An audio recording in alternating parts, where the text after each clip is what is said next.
If a man believes he is innocent, does that make him innocent? If he swears he was defending himself, but 5 people end up stabbed, can both things be true at once?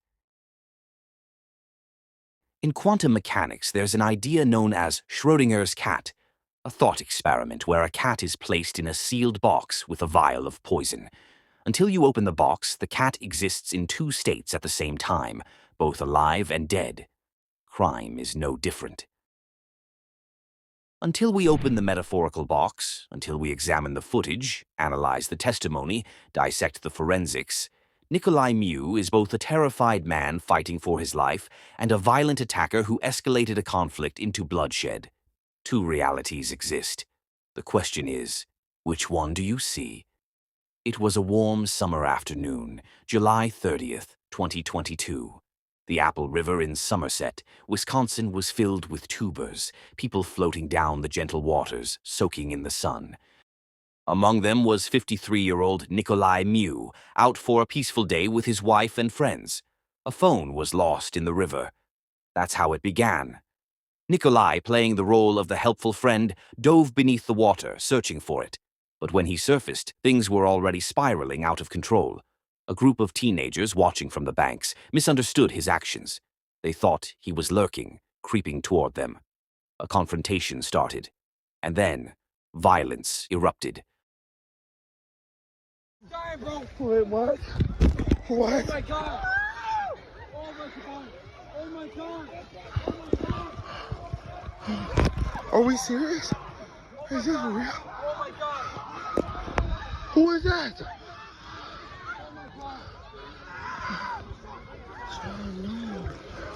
Oh my god! Is this real?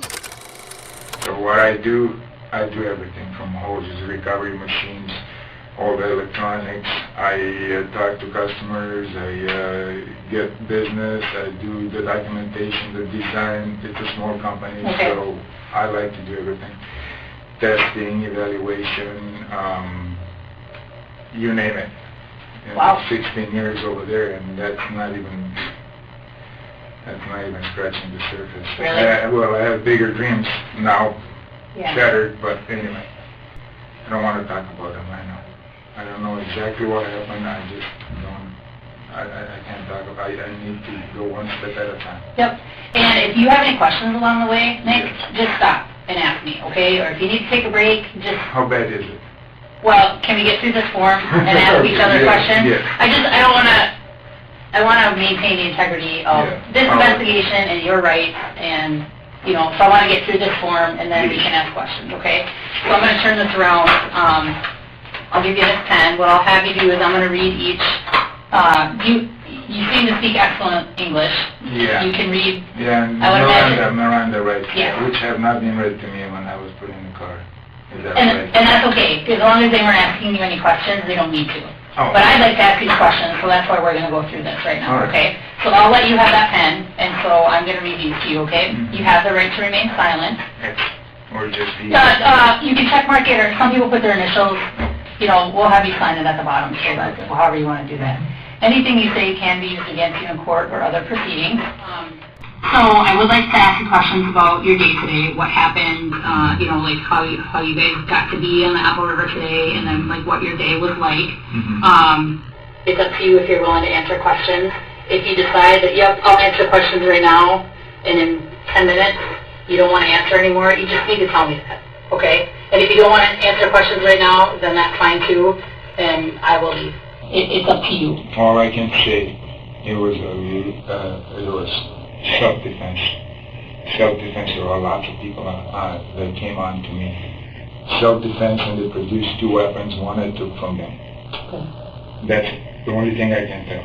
And they hit me, and they were on top of me, and I don't remember anything after that. I just remember I ran away. I ran away to my group. There were actually people coming over from my group to see what was going on. I said, nothing, just get back on. And they kept asking, and I said, nothing. I didn't explain to them anything because I was so fearful. I didn't know what these people were doing to us. I've never been in a situation like this, where people produce weapons.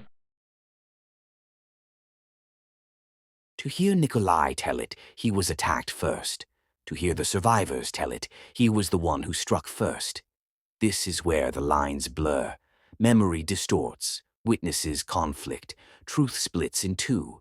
Nicolae was punched, shoved, cornered. He was an older man surrounded by aggressive young men, outnumbered, outmatched, afraid. So he pulled out a knife, a weapon he already had on him, and in a desperate act of self-defense lashed out. And they were saying, they were calling, I don't remember, but they said, don't run from us, don't do this, you're a child molester, you're this. And the guy said, are you people drunk? Or you're a child molester. I said, the only thing I remember in my mind is, if I'm a child molester, should you be drinking? Should you be drinking alcohol and doing what you're doing to people that you don't even know, attacking them? And I said, if I'm a child molester, you should be having alcohol, you know. And they took my, I was snorkeling, so they took my snorkel away, they threw it in the water. They grabbed my pants, one wanted to pull my pants down, and I grabbed onto him, and I don't know who that kid was, but he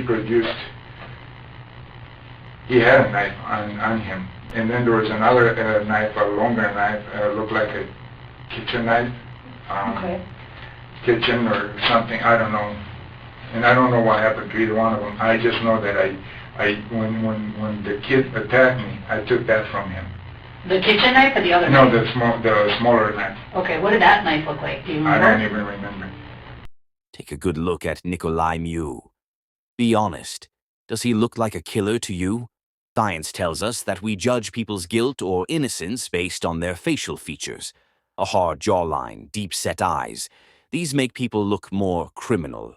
Soft features, glasses. They make people appear innocent, weak, unthreatening. This is why some look at Mew and see a victim, and why others look at him and see a cold-blooded murderer. But the color doesn't lie. Orange. The jumpsuit he wears in the interrogation room is designed for those who have lost control of their own fate. He may look harmless, but the law sees him as a killer. Why do people trust certain faces and distrust others?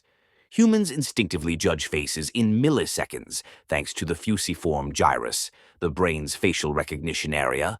What makes a face trustworthy or not? Symmetry. More symmetrical faces are seen as more trustworthy. Soft features, rounded eyes, smooth skin, relaxed eyebrows, signal friendliness and safety. Sharp features, angular face, deep-set eyes, furrowed brows, signal aggression or dishonesty. How does this affect crime perception? A suspect with a kind-looking face might be seen as less guilty, even with evidence against them. People with untrustworthy faces may be falsely accused. Victims might misidentify a criminal because they looked safe. Attractive criminals often get lighter sentences. Charismatic suspects are perceived as more innocent, even if the evidence is overwhelming. Someone in a suit is judged differently than someone in a hoodie, regardless of their actions. Would you judge him differently if he had tattoos, a shaved head, a different skin tone? What does a criminal look like? A study showed that people overwhelmingly associate certain facial features with guilt, regardless of evidence. Your brain makes snap judgments before you even realize it. When people are asked to guess who's a criminal just by looking at faces, they often get it completely wrong. Do you think you'd be immune to that bias? Take a look at these 32 faces. Some of them are convicted criminals, and some have never committed a crime in their life. Which ones do you think are guilty? Lock in your choices now, and keep watching until the end of the video to judge your judgments. But it was smaller? Smaller, yes. Okay. So, that's all. How did you get to be by them? Or who are these people? So, Ariel lost his phone. Okay. The phone was in the floor. One of those bags that Yeah. they give you with it? I mean, everyone had one, but his phone was in the floater, so he says, well, let's go look for it. So I put my snorkel on, and I looked, and this guy found something. and they were talking about it, and I said, okay. This group of people? This group of people, gotcha. yeah. I went over and I said, did you guys find the phone? And if you did, can I see it? Can I identify it? And they started calling me names. They got off of their tubes. They came at me. Like I said, all I need. And they were calling me all kinds of names, insulting me for being in the water with a snorkel. And I said, all I want, guys, did you find the phone? And I saw they had found something. Okay. All right. And I don't know if there was a phone or something else they found, but they wouldn't talk to me about what they found. And we were looking desperately to find this phone. And I know somebody found it, but I thought it was that group. Okay. You know, and then they went over, they came to me and they grabbed my snorkel and they threw it in the water. Well, the water was so fast, it went under. So I went out after it and they started, another group of mostly girls came over from the other side, yelling at me or calling me child molester and what something with something like that. And I went back. I actually after this incident, I don't even know what happened. Okay. I just know that they attacked me and I was in self-defense. A crime isn't just about what happened, it's about how we see it. And the way we see it is shaped by color. Red is blood, passion, rage. Yellow is hesitation, fear, deception. But when red and yellow mix, you get orange. The color of contradiction, of blurred lines, of a crime that can't decide what it really is. Red is guilt. Yellow is fear. Orange is contradiction, where truth isn't clear and memory isn't stable. It started with a phone lost in the water, but within moments, instinct took over. Studies show that in extreme fear, the brain can literally shut down conscious thought. It's called cognitive fog, where actions become primal, reactive, fight or flight. But is that what happened to Nicolae Mew? Did he act purely on instinct, defending himself against an attack? Or was there intent? When a person perceives a direct threat, the amygdala, the brain's fear center, kicks into overdrive, triggering the fight or flight response. This happens before the rational brain, prefrontal cortex, fully processes the situation. The amygdala detects danger and sends an emergency signal to the hypothalamus. The hypothalamus activates the sympathetic nervous system, releasing adrenaline and cortisol. The brain shifts into survival mode. Logic and reasoning shut down, and instincts take over. I went into self-defense mode, and then I went over to my group of people. That was it. And they asked me what happened, and I wouldn't tell them. I said, I can't tell you. Let me calm down. Okay. I was shocked, so nobody on that knew exactly what happened. The only thing they said was, look, somebody got in an argument over there, like, yep, let's just leave that alone. Don't go there. Are you able to draw for me, like, where you were looking for the phone, like, and where was Ernesto and Sandy, and where was this group? Maybe it would help me kind of understand. Yep. These guys were here. I don't know how many. There were quite a few. Okay. We were upriver about 100 feet. Our group was here. And So you guys were in the water? yes. Yeah. Okay. So we were in the water. And then there was another group of people over here that came to attack me. So there was this group of people here, this group of people that attacked me. They attacked me here. So your group was floating down the river like this? Actually, we're stopped. But yes, this is the That's the direction you were yeah. going. Okay. So your group is stopped. Yeah. And who's looking for the phone besides you? Like, how do you know the phone's missing? Oh yeah, we talked about it. I yelled Oh, okay. those books and I lost my phone. And so, well, you didn't lose it. It's floating down the Because river. it's in that bag. Yeah, so let's go find it, you know. And he was over here pouting that he lost his phone, and I said, that's okay, I have my snorkeling gear. And then I heard this guy said that he found something. And when I was snorkeling down, I passed him. I kept looking, and then I came up, I came looking, And then they started yelling and screaming, and I said, did you guys find something? And I thought they did. And I know they did, because they were hiding something from me. And then I went over there and they grabbed my snorkel, they threw it down, they got off their tubes, they came after me, they pushed me, one of them hit me, and then there was a girl that came from here and hit me in the back of my head.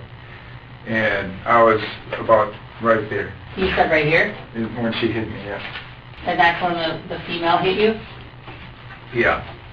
And she was coming from another group over here. I don't know how many people were in there. But Were these guys stopped? Yes, in very shallow water. Okay, so it's really shallow over here. Shallow there. Okay. Pretty much the two sides are shallow. So. I mean, I feared for my life. Tell you the truth, when they started hitting me and pointed a knife at me, and then another kid pointed a knife, I thought that was it for me. The camera was rolling, but what if the truth isn't in the footage, but in how we remember it? Nicolae was the aggressor, the one who hit a teenage girl first, Madison Cohen, before the fight even began. He wasn't outnumbered. He was the one bringing a knife to an unarmed fight. The confrontation exploded. 5 people were stabbed. 17-year-old Isaac Schumann bled out before paramedics could save him. When police arrived, they found a scene of chaos, victims clutching their wounds, screaming.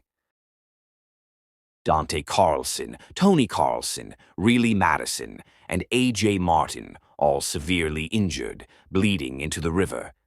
Luckily, I took it from one of the young kids, and I think that's when I swung back. What did you do with it? I don't even know. Okay. I don't know. Absolutely, I don't know. I don't know if he got it back. I have absolutely no idea. Did you hit him? Like, did the knife make contact with him? That I don't remember. Okay. You were so close. Sure. And one had it in his hand, so I took his hand and I bent it and I poked him with his own hand. And then I took it from his hand and then I went and swung like this.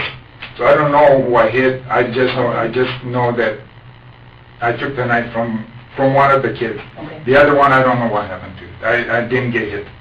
Because as soon as this happened, I started running across. So I went across to my group, and then my group was wondering what just happened, was it? And I didn't want to tell them anything. A person committing a crime of passion may act without rational thinking, only realizing the consequences after the adrenaline fades. How does fear alter perception of a threat? Fear literally changes what we see. When the brain perceives a threat, it magnifies the danger and narrows focus. Tunnel vision. The brain filters out everything except the threat. Time distortion. Some people report feeling like everything is in slow motion, caused by the brain taking in more details per second. Facial distortion. Studies show people under fear misinterpret neutral expressions as angry or hostile. In a moment of panic, could you even tell if your response was proportionate? What were these guys doing? Did they know anything was going on? No. So they didn't know you were getting punched or... Well, they saw the scuffle because at one point Ernesto was coming towards me like, hey man, did you find anything? And I said, no, I didn't. I don't know. These guys must have it or something. I don't know. And he says, okay, well, he will just get another phone on Monday. You were concerned about getting the phone. And like, okay, so what are you doing? I said, I don't know. I'm just gonna go sit in my thing. And then Sandy said, okay, are you okay? And said, I don't want to talk about it. You know, and then they asked me, hey, what do you want to do? You want to stay here? You want to go down? And I said, I want to go down. And then some girls from my group heard that something was happening over here, and they said, well, we're calling the police. And I think they called the police. Okay. One or two, I don't know. Did you see any of that? What was going on No. when they decided to call the police? No. Okay. No. Did you have a knife with you? No, absolutely. No. Okay. I had one earlier that I used to cut, but right at the beginning, and I left it I don't even know what I did with it. I think I either gave it to one of the people, or I put it back in my truck. Okay. Yeah. So it may have been, I tell you the truth, I don't even know. And that was after you cut the string? Yeah, we needed to have something to cut the string over there. They don't have any knives.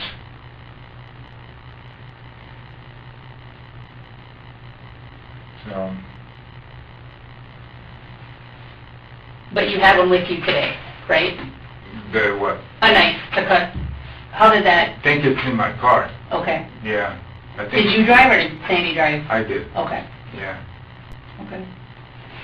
I don't even know where it's at, to tell you the truth. It may be in one of the bags we had with us. It may have been in I don't know. Maybe I left it, put it back in the car. Because I went back with a bunch of, I had straps. I didn't want to pay for string. But they say string You is can't. cheap. Well, they probably don't want you to have straps. But they told me, they said, yeah, if you have straps, there was a kid over there. If you have straps, no problem, but the string is free. So I said, okay, I'll take the string. Okay. You know, and then I took the straps back. So, because straps can puncture the... Yeah. So I had a whole bag of straps that I took back to my car. Okay, and so maybe the knife was with the straps? Probably. Do you have any cuts or marks on you? Have you had a chance to like look at your No. torso or? Somebody was telling me that I'm bleeding from my ear, from my left ear. Who told you that? Oh, I think it was Amy. They said, Nick, you're bleeding from your left ear. I went like this, I went in the water, I cleaned, and then I don't see any blood. You know, and I don't know if you see any cuts, but I don't. Yeah, so I don't know why I was bleeding from my ear.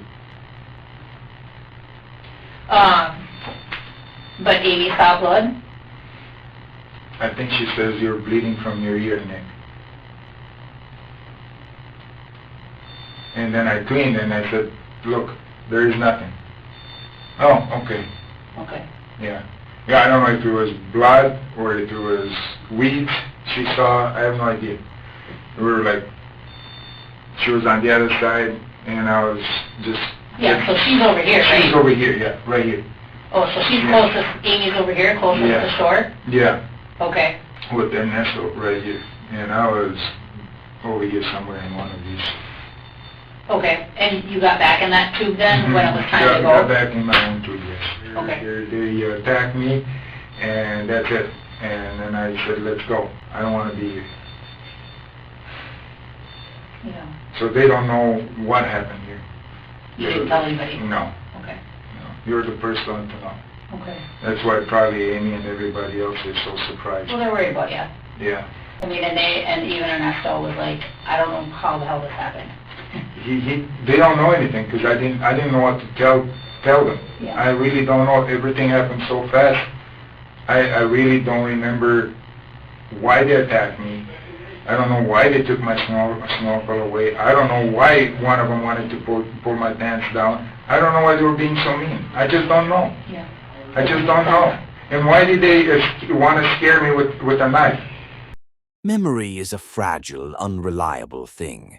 Some say Nicolae hit Madison Cohen first. Others say she was never hit at all. Some say Nicolae pulled out a knife first. Others say the fight was already happening before the blade appeared. The human brain doesn't record reality. It reconstructs it. Every time we recall an event, we change it slightly.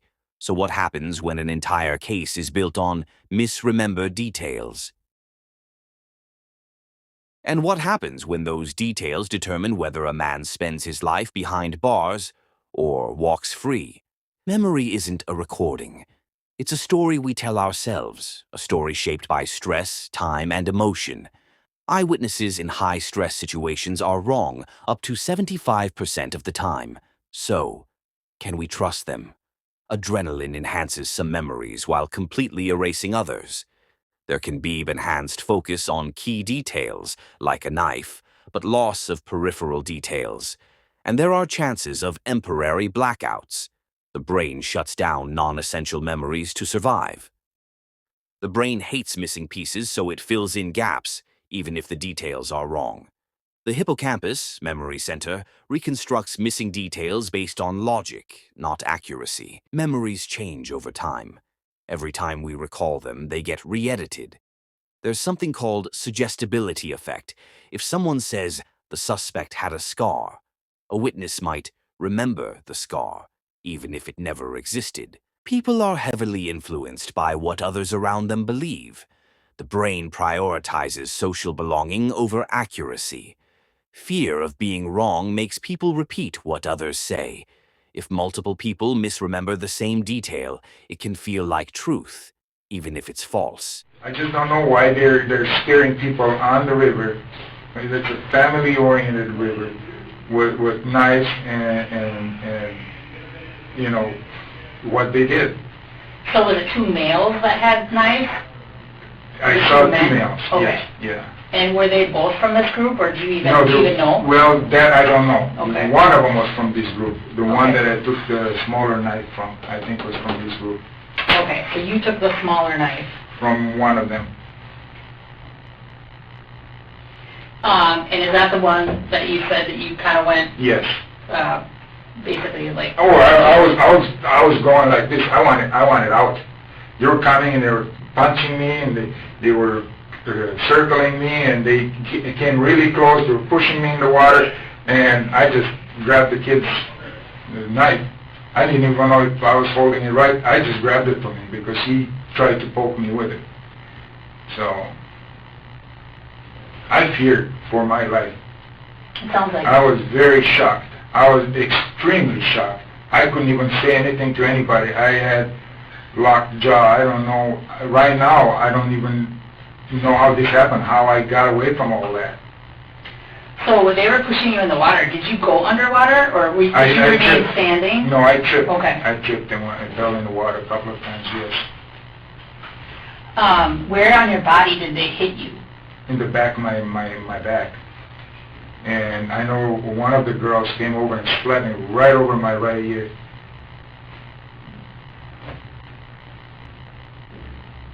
I couldn't even see what they were doing because I was tripping over the stones, and I was falling down and they were just jumping on me. I want to show you a picture and see if you... I was fearing for my life.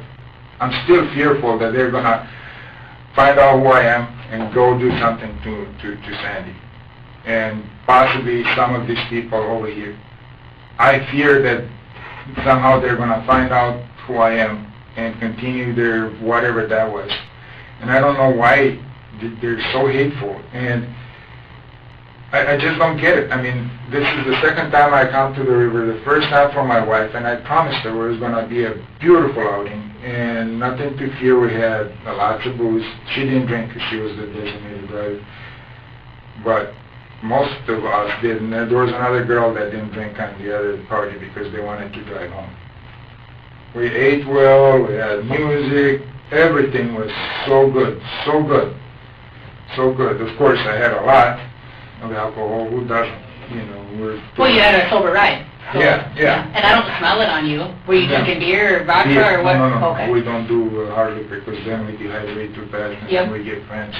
Okay. So after my quadruple bypass, I still have cramps. Oh, yikes. Quadruple bypass? How long ago was that? A year and a half ago. Wow. Yeah, so if you see any wires in my chest, in my sternum, that's from the wire. Really? You have a pacemaker in there too or anything? No? Mm-mm.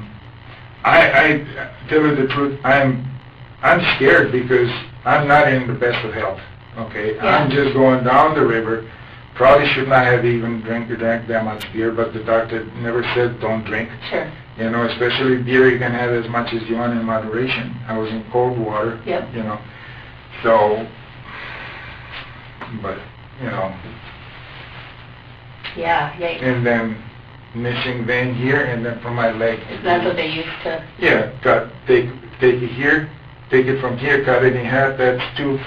The same thing from my leg, cut it in half, use the other two, so it's quadruple bypass. Wow. Yeah, I was dead. My heart stopped 5 hours. Wow. Had you had a heart attack that prompted that? Mhm. Okay. Yeah. Yikes. So I was in pretty bad shape. It sounds like it. Yeah. I bet Sandy was pretty scared. She was, because I was in the hospital for quite some time. I bet. At Methodist Hospital. But they did a great job, you know, and Methodist Hospital is probably one of the best hospitals for heart Yeah, I've heard that. surgeries. If you know somebody, I'll point them to Methodist. Yeah, my father-in-law had heart surgery there too. He had a heart Yeah, attack a few years ago, and that's where he went. So, yeah. Were you on your phone at all during your day today? I know that Sandy didn't bring her phone. I took some pictures, Okay. then I put it away. Sandy does not like to take a lot of pictures because then they get posted on Facebook or Instagram or something? Yeah. But I'm okay if they take them, if they post them. Yeah. I did take a few, didn't have a chance to do anything with them. Okay. Yeah, but I was not on the phone, I didn't call anybody. Okay, did you use your phone around the time, No. like right before, you know, you were looking for the phone or anything like that? Not me. Okay. Not like these guys, they're constantly on their phones. That's why Idea lost his. Because he was on it too much? People can't enjoy life, you know, nowadays going down the river without being on their phones. Of course, they take a lot of pictures, but the picture is not the same experience as being there, so I don't know. So do you think the pictures that you took were like at the beginning of your journey, or where do you think? We did take, I took a couple of group ones where they have that music place in the bathrooms. Okay. We made a stop there to eat sandwiches. There were a lot of people over there. That beach was completely full. Lots of people there, lots of people. It was a beautiful day, except It was. this. And this now, we'll probably close that place down. You think so? Yes. Well, I don't know what resulted of it, because I don't know. Is this you? Yes. Okay. What do you think was happening at that time? They were fighting me. They pointed the knife at me. They pointed the knife at me. Both boys pointed the knife at me. Okay. Did you see anyone take this picture of you? No, God, no. I was actually very, very scared. Yeah. I was very scared. I didn't know what to think. I didn't know what they were doing and why. I mean, I understand they were drunk, but you get drunk, I get drunk, we all get drunk. We don't do that kind of stuff, especially on a family a river like this, family outing. We don't do that kind of stuff. But I was very, you see, I was very, very scared. I didn't know what was going to happen next. Did you see the woman that hit you in the ear? Did you see her at all? No. I turned around, she hit me again. Okay. Do you remember what her bathing suit looked like? No. She was wearing? She was just yelling at me and calling me child molester. This case isn't just about right or wrong. It's about perception, narrative control, and how reality shifts depending on whose version we believe. If we take his self-defense claim at face value, he was an older man fearing for his life surrounded by younger, aggressive individuals. But when we analyze his actions, inconsistencies, and the footage, it raises serious doubts. Right? If you believe his story, he was an outnumbered man, wrongly accused of being a predator, trying to survive against a violent mob. Wrong? If you analyze the footage and testimonies, he seemed to escalate the situation, stabbed multiple people, and later distorted the facts to justify it. But here's the bigger question. How much of our judgment is shaped by the way this story is told? If there were no video, would we believe him? Does the camera make him guilty or just unable to hide? That's how it all started. They kept calling me a child molester. I don't know, out of the blue. And then they wanted to beat me up because they said I'm a child molester. Did they look like they were young? Oh, I don't know. I think they look pretty young to me. Okay. I don't think they were of the age of drinking. Really? Yeah.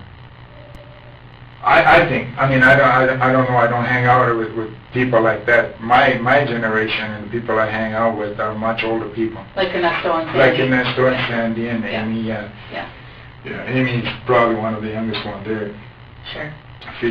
45, and Sandy is 61. Yeah. So I'm younger, you know. So you said that they were standing really close to you. They were on top of me. They were pushing me, shoving me. I tripped. I fell down. I got up, and that's where I saw the one of the kids there. It was the closest kid with a knife, and I grabbed it from him. And that was the smallest. Yes, yes. And he was in front of you. Was he as close as we are, or? Oh, he was closer. He was closer. He was closer. But as soon as he came with the knife, I grabbed the knife from him. And what I did then, I mean, I shouldn't show you, but I grabbed, twisted his arm and poked him with his own knife. Then I took it from him and I started swinging. Okay. So I swung. I don't even know who I hit. Okay. I don't know if I hit the girl that hit me twice in the head from behind. I don't know if I hit another kid. I don't know. They were just on top of me. They chased me, hitting me and yelling at me and calling me, insulting me. That's it. Okay. So I don't know what knife they had. I don't know. I just saw two knives. That's it. The longer one and the shorter one. Okay. I don't know where they are. I don't know who's got them. I don't know. Well, and yeah, I mean, if you sound like you were really afraid. Yeah, I have a quadruple bypass. I have been out of shape. I have been in bed for a long time, for 6 months at least. I couldn't go to work. I'm not in the best. I mean, I was just floating down the river. Nothing much. Every once in a while I got up so I could pee, because I can't pee in the tent there. You know, shouldn't tell you that on camera, but yes, most people have to get off the thing. So I got out. I would get up and then hold on and then get back in. I mean, I don't do anything to stay in shape. I'm a guy that wants to survive and keep working at reaching engineering, you know, and why these things happen, it's beyond me. I mean, I don't understand. I mean, why would that many people come down on one person that didn't absolutely do anything, take his goggles, almost one wanted to pull my pants down. All of a sudden, they were like wolves around me, and they were attacking me from all directions. And I truly feared for my life what was going on.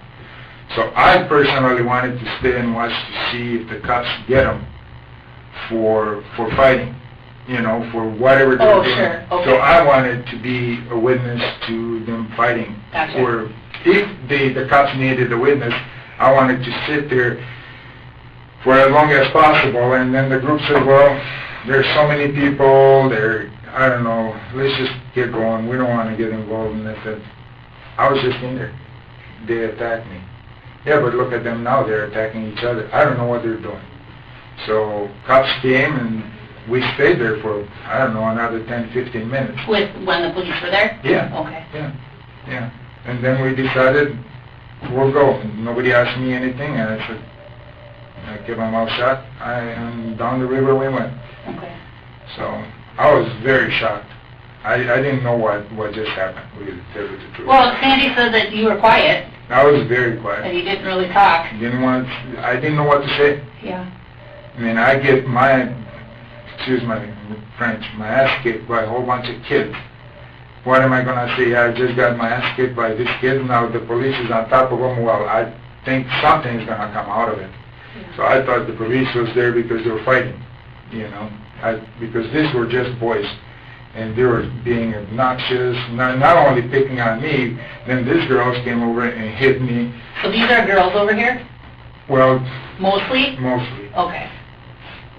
And this was all guys? Yeah, I didn't know who was in this group, but I know these were all guys because I was snorkeling back and forth, and I asked them if they found something. So what happened? Can you tell me what happened? Yes.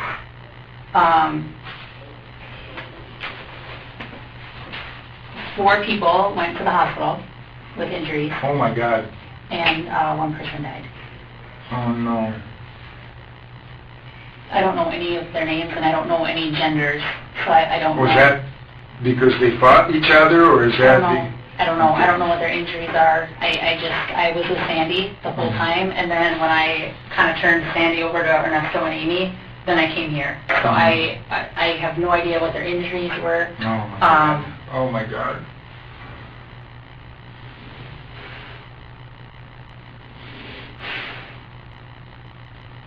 Oh my God.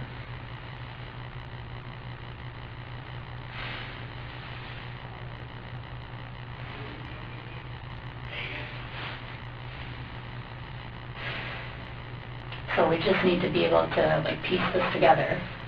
You know, in your statement, What other pictures did they give you of me? it's just that one. That's the only one I have. They didn't take. They Well- have lots of cameras. You should take their cameras. Yes. And so I have colleagues, Yeah. investigators that are talking to all of those, you know, the people in the group and the other witnesses. So yeah. I don't think she took any pictures of those guys. There Well- was at the stop up here. Yes, but Yeah. you were snorkeling. They might have been like taking a Oh, selfie or I something, see. and Yeah, we yeah, could have yeah. gotten, Yeah, we yeah. could get these guys in Yeah. the background that they don't even realize they have it. You know what I mean? Yeah, I see what you mean. So No, my whole life is down the tubes. well, I don't know if that's the case, because people have the right to defend themselves. I know, but this is Wisconsin. This is Wisconsin. Okay. You continue on. I usually know that people that defend themselves, they end up being accused of being this and being that. Well, I think if you'd asked me what I would have done, Yeah, I mean, let's not say I don't that. know. Yeah, you don't know. I don't know. I would have been scared shitless, I can tell you that. When that many people Yeah. tried to pull your pants down and hit you, and and two boys had knives on them. They didn't find any of those two knives? I don't know. I don't know, but we're looking, and you know, we're looking before it gets dark out. I'm looking right now. It is 8:40. I'm glad I actually took that kid's knife. He would have stabbed me. He was not there to scare me. He was there to harm me.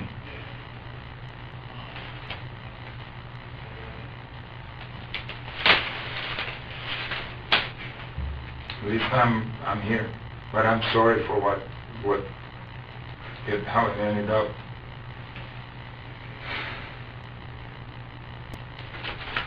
Still scared, like I said. I'm scared that they're gonna be finding out where I live, and they're gonna be hunting us at night, and they're gonna be hurting my wife. Well, I will call Sandy as soon as I leave here, okay, and just check in on her. I just can't believe what happened. You know, they need to maybe do sobriety tests on minors on that river. Maybe they need to put an end to drinking, underage drinking and doing drugs. The river over there is turned into a sewer. My second time, and I have dragged my wife out of there, pretty much against her will. I promised her it was going to be the best day. I made promises. We're going to have a great time with this. But she didn't want to go? No. She always says, oh, places like this, all they do is smoke pot and do this. Yes, there is a lot of pot smoking over there. We don't know who's legal, who's illegal. I don't know anything about Wisconsin laws, but you can smell it. It was everywhere in the air. Yeah. And I don't know what people do, because you do the DNA, you can find out, you know, what type of drugs are in my system. I've never done any of that stuff, so I don't know. I'm very clean, as clean as they go. You looked at my criminal record, you can keep digging, there is nothing there, because I don't have anything, not even one parking ticket, not a speeding ticket. You know, I'm as a law-abiding citizen as they come. But I fear for my life too. I mean, I went through a very serious surgery to be alive, to be knifed down by a bunch of kids on the river. No, I understand. And I'm not blaming the police. I believe that's a private land, They have to have their own security there, and they need to do better.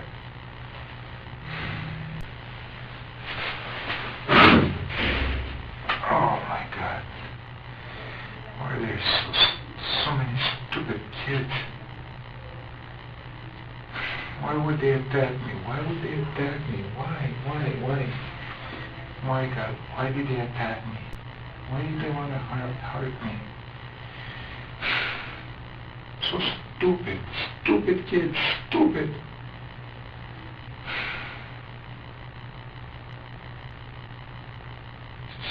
Stupid kids. They drink too much. Their parents don't know anything about them. Smoke, they drink, they do everything. And then they pick on people. Oh God. Don't.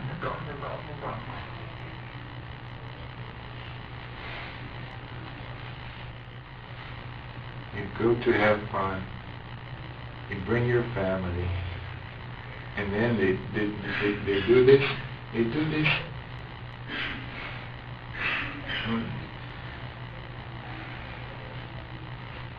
Can't get anywhere without being attacked. Can't get anywhere without being attacked. Dumb idiots. Dear parents, family, and friends of Isaac, I would like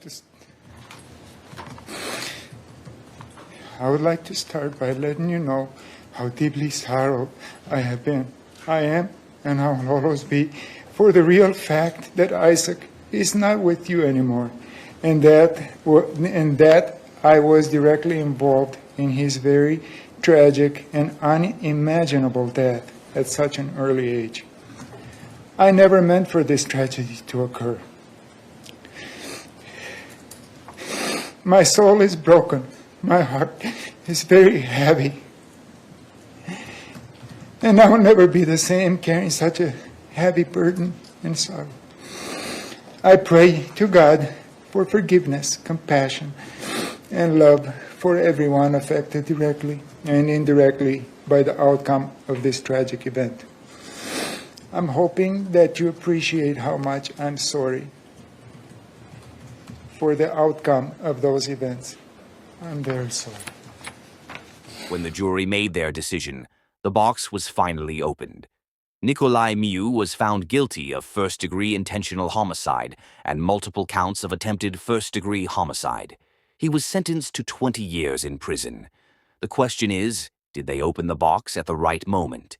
Did they see the truth, or just the version that made the most sense? Remember the 32 faces you saw earlier. You made your guesses. Now, here's the truth. These 16 of them were criminals, and these weren't. How many did you get right? Go back and check. Did their expressions, their eyes, or their posture deceive you? Or did your own biases shape your choices? Now, apply that same thinking to Nicolae Miu. Does he look like a man fighting for his life? Or a man rewriting the story to fit his survival? So instead of right or wrong, black and white, this case is orange, a mix of red, blood, and yellow, fear. A story that shifts depending on how you choose to see it. And now I want to know your perception. Comment below. Was he right or wrong? If you want to dive deeper, I've linked the studies and experiments mentioned in this video in the description box. And if you found this perspective interesting, support this channel. This is just the beginning of a new way to tell true crime.